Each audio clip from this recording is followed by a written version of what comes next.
Hello, it's Chloe. I'm here on the lookout for guests to be on the show. Head to ecommercemasterplan.com/guest to get your application in. I thought I'd let you know what happens after you apply. So I take a look through all the applications and select those I think will make a good episode. For those I think will, I will drop you an email with a link to book an hour to do the recording. You then pick an hour that works for you, after which I send you all the information on what you need to get ready for the recording. Now, we record online, so you can do it from anywhere in the world, so long as you've got a solid internet connection and no background noise. And then ahead of time, all you really need to prep are your top tips answers, because hopefully you know what you want to talk about, because what you want to talk about is your business. That shouldn't take too much prep. But yeah, the top tips, make sure you've got those answers ready. Then once the recording slot comes around, we'll both be logged into a Zoom call, really nice and simple, and we're going to have a little chat. And then once we've done that chat and we're both all ready to go, I will hit record and then away we go. Any errors that happen, of course, we will edit out before it goes live. And unfortunately, if you take a tally of them, they're usually mine. It's as simple as that. Once we finish recording, I will let you know when it's going out and we can deal with any questions you've got or anything. It really is that simple to record it. It's also that simple to apply. So just head to ecommercemasterplan.com/guest if you'd like to join me on the show. It's the E-commerce Masterplan podcast. Here to help you solve your marketing problems and grow your e-commerce business. Cutting through the hype to bring you inspiration and advice from the e-commerce sector and beyond. Here's your host, Chloe Thomas. Hello, welcome to the latest podcast. I'm Chloe and it is great to have you out there listening. In this episode, I've got something a little different for you, and it's different on a few fronts. My guest gained his experience in the e-commerce travel sector rather than the pure e-commerce retail sector. And as I often say, it's always good to learn from other industries, so we'll get a little bit from that. He's also going to be talking about how he's gone about growing his own e-commerce business, which is a marketing training operation, so selling virtual products. And trust me, you're going to learn a lot from that side of the interview. Plus, we'll have some great SEO tips too. How could we not? Get ready for some great ideas. Without the sponsors, the podcast wouldn't be possible, so please do check them out. This episode is brought to you by SendPro Online from Pitney Bowes. Save time and money no matter what you ship or mail with the SendPro Online software. Print shipping labels and stamps right from your desk and access discounted rates for as low as $4.99 per month. Try it free for 30 days and get a free £10 scale when you visit pb.com/masterplan. That's pb.com/masterplan. And now to introduce today's special guest. Tommy Griffiths used to run SEO for big businesses. 4 years at AirBnB and before that 2 years at PayPal. Then in 2017, he decided to turn his training side business, ClickMinded, into his main occupation. With projected 2019 revenue of $490,000 for just 10 hours work time per week. Spending 2018 working on automating the business has clearly paid off. Hello, Tommy. Chloe, how's it going? How are you? I am excited to talk to you today because there's so much of what you've done in recent years which is relevant to our listeners. I think this is going to be an awesome chat. Yeah, it should be fun. I'm ready to nerd out with your listeners and with you. That sounds good. Well, look, let's start off with your pre-ClickMinded world and talk search. So how did you get into search in the first place? Yeah, so I've been doing search engine optimization for a little over 10 years. The way I got into it, a lot of your audience might be familiar with it, and other digital marketers as well. But I first got into it by reading Tim Ferriss's book, 4 Hour Workweek. Did you ever read that? Oh yes, yeah, the staple in the internet marketing world. And yeah, I was I graduated university right when the recession started. I was studying finance. And that was my plan. You know, I was like, oh, I'm going to go down to New York and work at a boring cubicle bank like everyone else in my graduating class. And I remember the day I went to one of these, I think it was Bear Stearns, and I applied. And then like 3 days later, they went bankrupt. Like 160-year-old financial institution bankrupt, you know? And I was 22 or something like that. I ended up reading this. This is a really dorky story, but yeah, I ended up reading 4 Hour Workweek, And one of the things Tim Ferriss recommended in 2008 is an info product, right? And he said that, if you have a specific type of knowledge, it can be helpful to create that, right? If you have a competitive advantage that way. I had this very embarrassing story where I started a fraternity in college. Are you familiar with these? I know they're not as popular over in Europe and UK. We know enough from watching movies, but we couldn't answer quiz questions on them, okay. I suppose. Right. And so then that they are incredibly obnoxious. And what we did in university was exactly as obnoxious as you're imagining right now. So we started a fraternity, and it started as kind of a joke. And by the time I left university, there was like 100 people in it, right? And so I was sitting there reading this book and thinking, okay, actually, that's one piece of knowledge I had. I used a keyword research tool and found that people were actually searching for this, how to start a fraternity, right? So I wrote this very dorky 60-page ebook called The Fraternity Handbook, and wrote an ebook on how to start your own fraternity. I started selling the book for $10. Nobody bought it. I dropped the price to $5. Nobody bought it. And then I raised the price to $47. And 250 people bought it. Wow. And that's when you learned about search, was promoting that. That was, yeah, exactly. So I wrote the ebook, and they said, okay, how do I get this to the top of Google? Ended up, searching for how to do that, teaching myself. And then that spiraled into really loving search engine optimization, really getting into it, working for an agency, and then eventually joining the internet marketing team at PayPal a couple of years later, managing search engine optimization there. Wow, you did SEO even for big businesses for like 6 years across PayPal and Airbnb. I guess what's your advice for anyone out there who's approaching SEO, given you've had so much experience in it? Yeah, so I am incredibly biased when it comes to search engine optimization. I every digital marketing channel has their role, but I've been sort of a specialist that focuses specifically on search engine optimization, and I kind of overly emphasize it. The way big companies and small entrepreneurs that are just getting started is very different. The nature of what I was doing day to day at PayPal and Airbnb was incredibly different from an e-commerce entrepreneur who has a lot more to worry about day to day. I have to admit, being a PayPal and Airbnb managing search engine optimization is much less sexy than whatever you're imagining right now.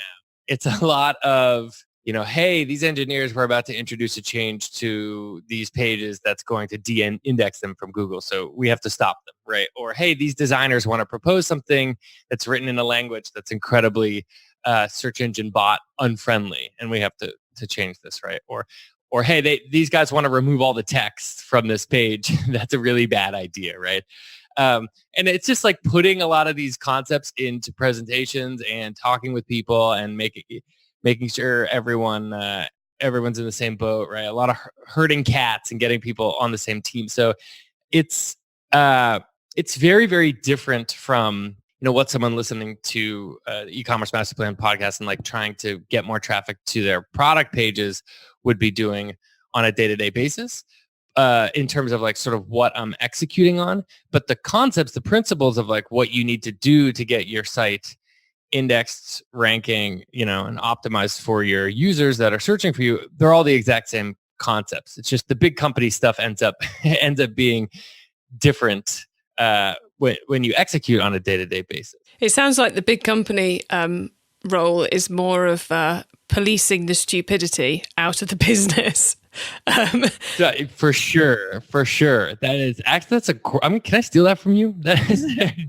You can steal that. Policing the stupidity out. Whereas for the small business, you're kind of more proactively making things happen. That is exactly right. Yeah, I mean, PayPal and Airbnb are two of the largest websites in the world. And so a lot of it was just trying to preserve the traffic, right? Like, I mean, I cannot tell you how many times engineers had introduced changes that were on pace to literally bring traffic to zero. You don't, it happens a lot. I mean, all you need to do is add one line of code to your page to completely remove it from the index, right? And so a lot of people don't realize this. it was absolutely terrifying.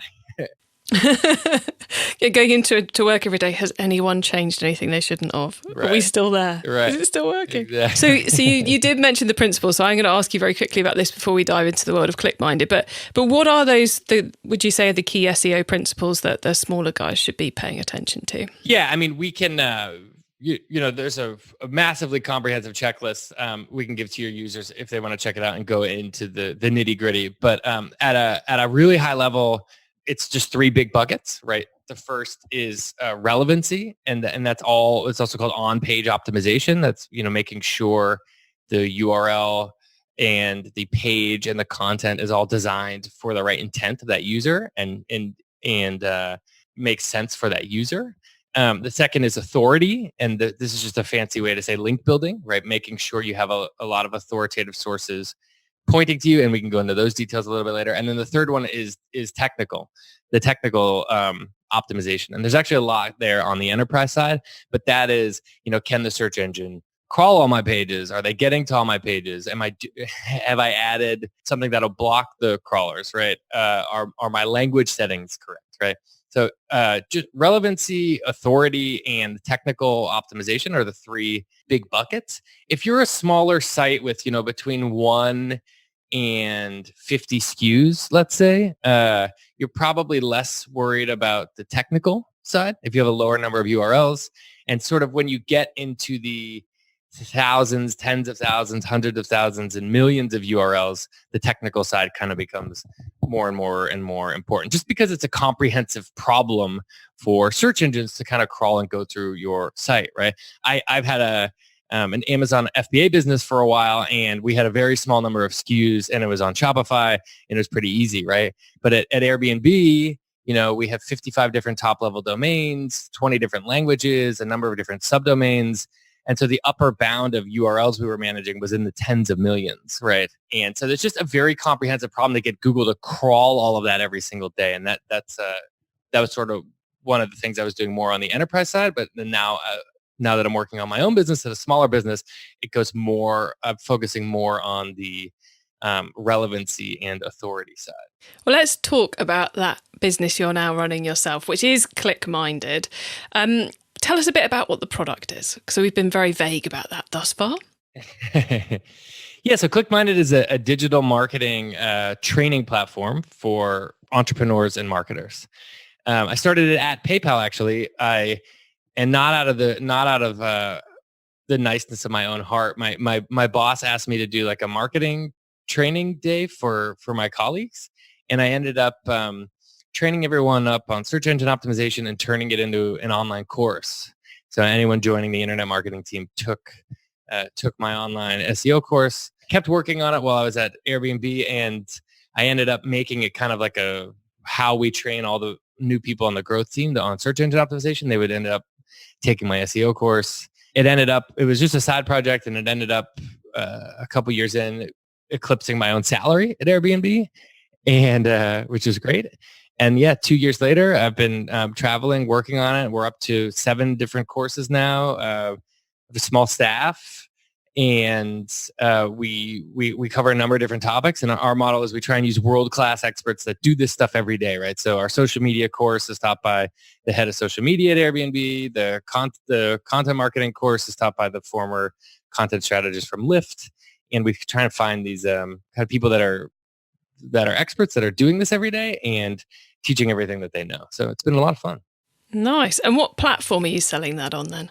Yes. So our site is built on WordPress. Actually, if you want to dig into the details, I love talking about this stuff because I've tried every single learning management system possible. I have failed miserably at so many of them. I had so many plugin conflicts and bugs and all these things. But yeah, we can dig into this. So the actual site is built on WordPress, but the product is on a subdomain using Teachable. Are you familiar with Teachable, the learning management? I use Teachable myself. Very nice. Yeah.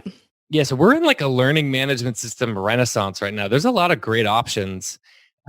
I started my online course in 2012, and there were not a lot of options. Yeah.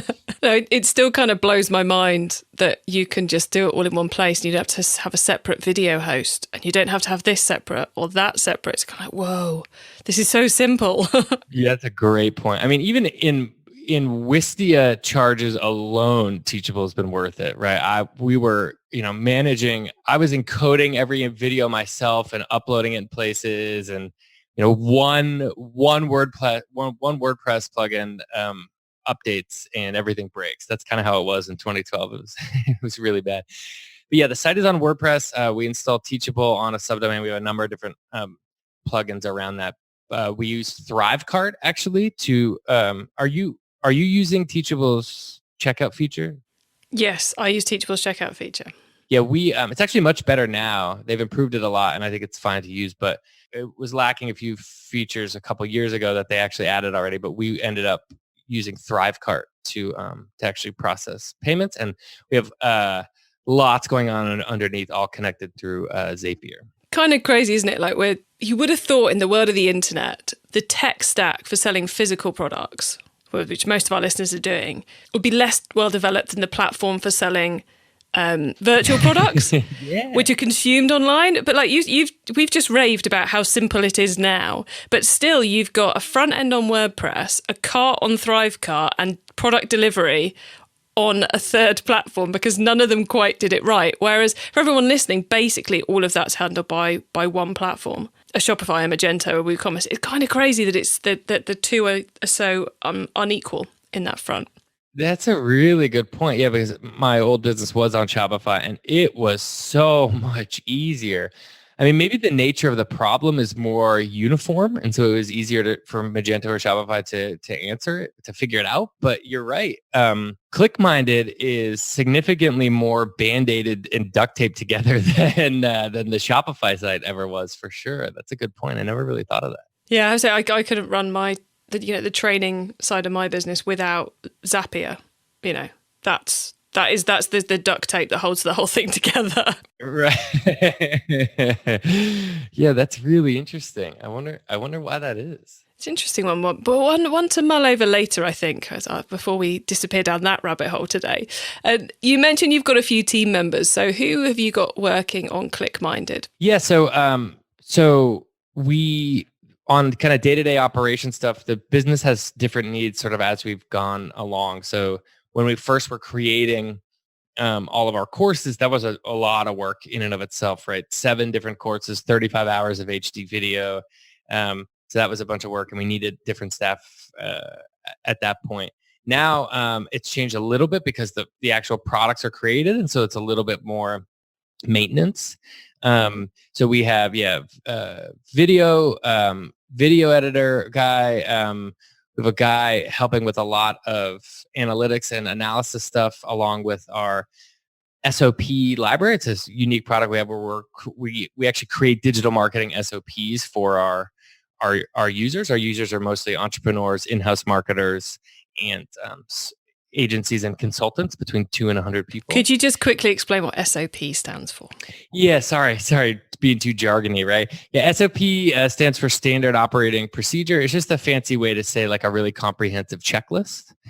And we have a number of digital marketing SOPs that we create for our users.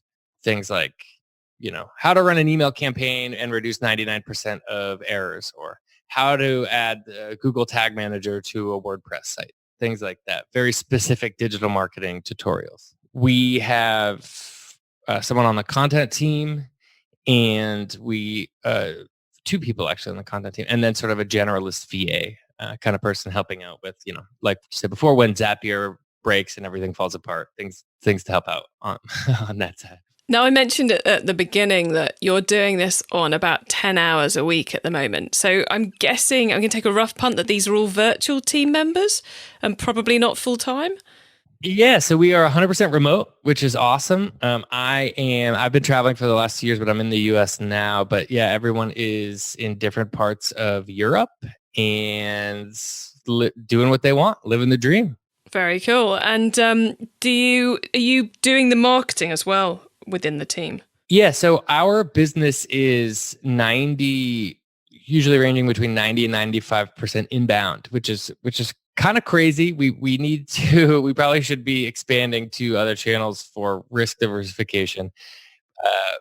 But we are almost entirely Google and YouTube organic traffic, which is a great spot to be. We play with other channels time and again, but we have our bread and butter, and that's a lot of what I do.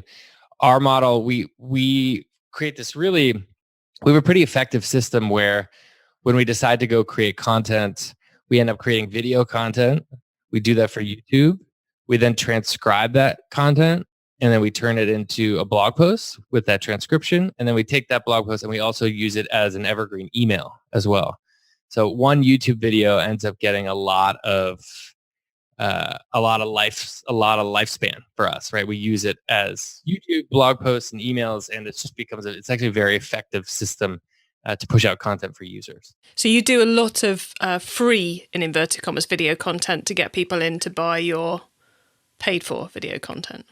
Yep, exactly. I really love, are you familiar with this guy, Ramit Sethi, I think is how you pronounce his name, the personal finance blogger guy? Have you ever heard of him? No. He wrote this, I love this guy, personal finance blogger. He's been around for a really long time. I've been following him since I was very young. But his sort of model is like, okay, 98% of what I do is free. But if you're looking for results even faster, here's the paid product. And so that's sort of the way we take it as well. Nice. And it pays off, doesn't it, taking that approach? It does. It's really working for us right now, and we're really happy with it. Yeah, for sure. I think that's the nature of when you're an information business. The first thing, especially when people want to criticize your business, they always say, couldn't I just do that online for free on YouTube?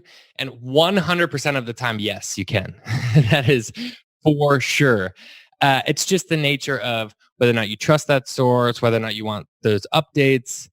I've found just in my own life, free YouTube videos versus even a very heavily discounted, very inexpensive course could be the difference between hours and hours and hours or weeks and months of making mistakes and learning on your own. So that's the angle we take, is we say, you absolutely do not need this course. You 100% can learn this on your own. But we've been doing it for 10 years. And if you want to get there faster, click here to buy now. And people enroll. People seem to like it. Nice and simple. Drill down to just that one message. I love it.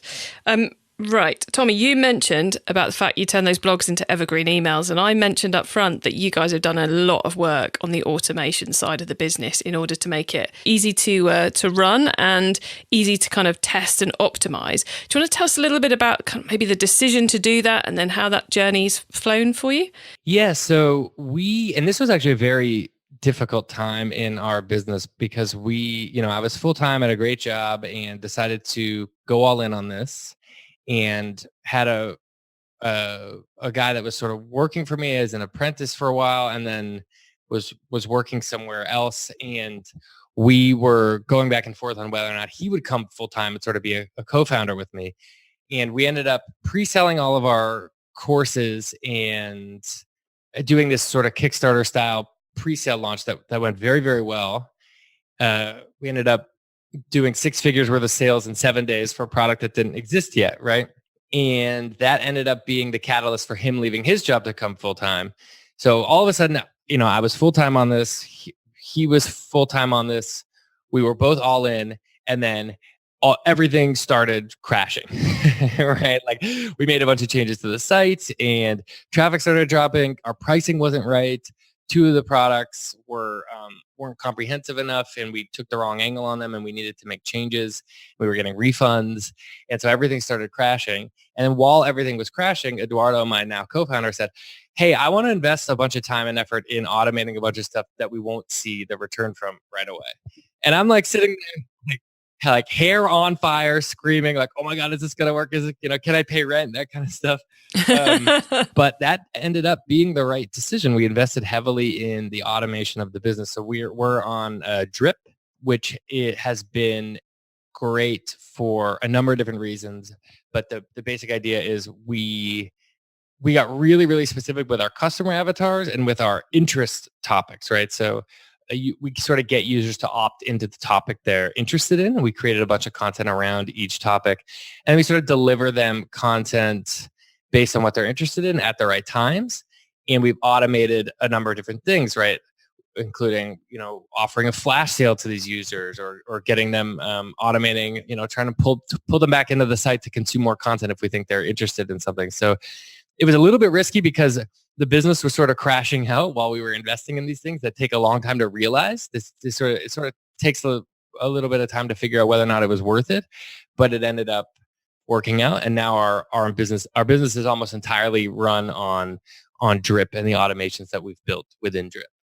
Nice. So basically your inbound activity, the YouTube, the SEO, the Google stuff, that's getting people onto the website, and then they're signing up to email marketing, basically. Is that, and then you're sending them the right thing at the right time to get the purchase? That's exactly it. So we basically focus on, all of last year we focused on the bottom funnel and the middle funnel, which is, what do we offer? When do we offer it? How can we make it great for users? How can we improve it a lot? How can we offer it for as cheap as possible or at the right price? Yeah, and then moving up in the funnel, it's just pouring traffic onto that funnel, right? So our business is entirely run on our email marketing list now. E-commerce Master Plan is supported by some of the greatest companies in the e-commerce sector. Here's a reminder of who they are. Don't waste any more time waiting in line to send mail and packages. With SendPro Online from Pitney Bowes, you can send packages and mail without leaving your office for as low as $4.99 per month. And because you're an e-commerce master plan listener, you'll receive a free 30-day trial to get started, plus a free £10 scale shipped right to your door to help you accurately weigh your packages. Save time and money no matter what you send with this new offer for SendPro Online. Starting at only $4.99 per month, you can print shipping labels and stamps from your own printer, easily compare rates using the online software, gain access to special USPS savings for letters and priority mail shipping, plus track all of your shipments and get email notifications when they have arrived. Go to pb.com/masterplan to access this special offer. Get a free 30-day trial and a free £10 scale to get started. That's pb.com/masterplan. Experience the better way to ship with a free trial of SendPro Online from Pitney Bowes. It's time for the top tips round. I love this section because it gives me and our listeners some really quick ideas for taking our business to the next level. So, Tommy, you ready for the top tips? Ready for the top tips. Cool. Okay, the book top tip. If everyone listening to this podcast agreed to take Friday off and read a book to make their business better, which book would you recommend? The book here that I would recommend, and I don't know if it would make the business better directly, immediately, overnight, but I highly recommend this, especially if you're thinking more about getting media and press towards your business. It's an older book called Trust Me, I'm Lying by Ryan Holiday. Have you ever read this? I have, yeah. Someone else recommended it on the podcast a couple of years ago, and I was like, I have to read that book. So what's so fascinating about this is it was written in 2012, and I think it's more relevant today than ever before. I mean, this guy called it. He was a marketer who played the press like a fiddle in order to do whatever he wanted to do. And then he wrote this sort of expose on how fake the online media industry is. It's called Trust Me, I'm Lying. And he introduced this concept called the page view economy. Honestly, I think he sort of called like Brexit and Trump and like the over politicized. I don't want to go politics here, but he really did call this unfortunate economy we have of relentlessly getting people to click, whether or not stuff is true. I have to admit, I'm recommending this book, but it will make you feel gross when you read it. Like, you will not feel good after reading it, but it's actually really important to understand how public relations and media works now. And unfortunately, it's a very dark, kind of gross industry, but it's good to know if you're about to do a bunch of media and promotion for your e-commerce business. Because I'm not saying you have to participate in it. I'm not saying you have to do what Ryan Holiday did, or he doesn't even necessarily recommend what he did. But it's really important to know if you're going to start be approaching a lot of these media companies, because the way they work is actually counterintuitive to what you might be thinking. They're not actually looking for the truth, which is very unfortunate. Great recommendation and very well sold there too. Okay, the traffic top tip. Which marketing method do you either prize above all others or think doesn't get the press it deserves? So my single favorite traffic tip, and more important than anything else, it's incredibly boring, is keyword research.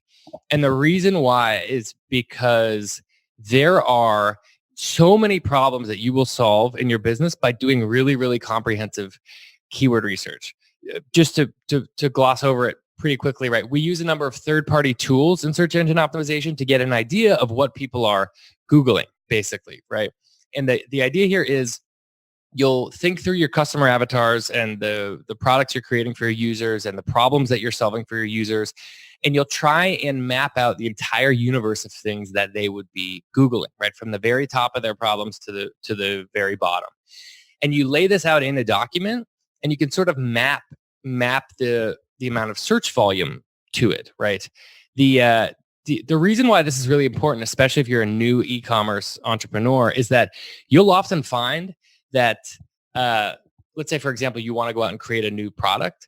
When you do really comprehensive keyword research, you can find right away that, oh my God, nobody is searching for this, right? Nobody is looking for this. Am I actually solving a problem? And it ends up becoming this very brutal, raw moment where you say, does anyone actually want this? Am I doing this for my users, or am I doing it for myself, right? It can actually go in the other side of the spectrum as well. You can do your keyword research and you can say, oh my God, people want this way more than I thought, right? I thought it would be 10,000 people a month searching for this, but it's actually 100,000. So over investing in keyword research, especially in the early phases of a new product line or a new business, is incredibly important in my opinion. Excellent. I love the fact you zeroed in on a teeny tiny part that's so important there. That's brilliant. Okay, the tool top tip. Maybe a collaboration tool, a social media plugin, a phone app, or just a way of working. Is there a cool little tool you use that makes you and your team more efficient from day to day?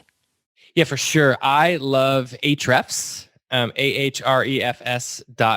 Ahrefs is the single best SEO link analysis, link building tool out there. They also do rank tracking and monitoring, things like that.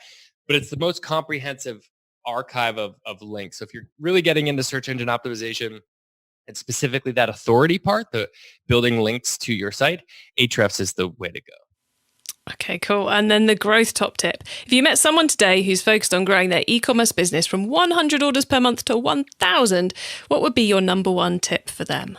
So my counterintuitive growth tip, especially for e-commerce owners with a large number of SKUs and URLs, is actually to kill pages on your site, to remove lower authority, low traffic pages from your site. I've seen a bunch of e-commerce sellers do this, and the big problem they have is they have a successful product line or a number of successful URLs, and then they suddenly expand it to tens of thousands to hundreds of thousands of pages, right? Maybe it's an individual product with too many color variants, right? Or they create an individual URL for small and medium and large and extra large. And a lot of these unnecessary URLs that aren't driving any traffic, they can be hurting you, right? So my top tip, especially if you have a large number of URLs, is to kill your underperforming pages. An easy way to do this is to go into Google Analytics, look at search traffic to all your pages over the last 90 days or maybe 180 days, export it and rank order it based on amount of traffic, right? And if you have a number of pages that aren't receiving any traffic, you might need to figure out a way to sort of remove those pages and put more emphasis, more internal links, more backlinking into your top pages and sort of double down on those instead. Oh, another cracking piece of advice there. That was brilliant. Tommy, thank you. And before we say goodbye, could you please let the listeners know where they can find more about you and ClickMinded, please? Yeah, sure. You can find us at clickminded.com. At Twitter, I'm at Tommy Griffith.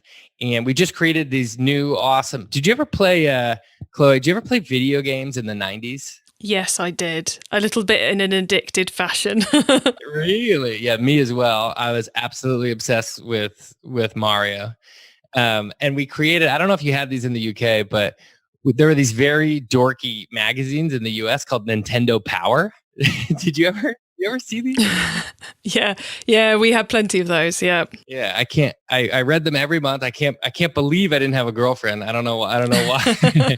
But we created this SEO strategy guide that's designed like a retro 90s Nintendo Power magazine. It kind of gives you all the tips, but it's sort of a retro 8-bit design. And so yeah, you can check us out there. I'll give you the link if that's cool with you. Yeah, that's cool. If you got the link there now, or shall I put it in the show notes for everybody? Yeah, you can just put it in the show notes. Okay, we'll put it in the show notes. Guys, you can find the show notes at ecommercemasterplan.com/podcast and then click on the link to this show.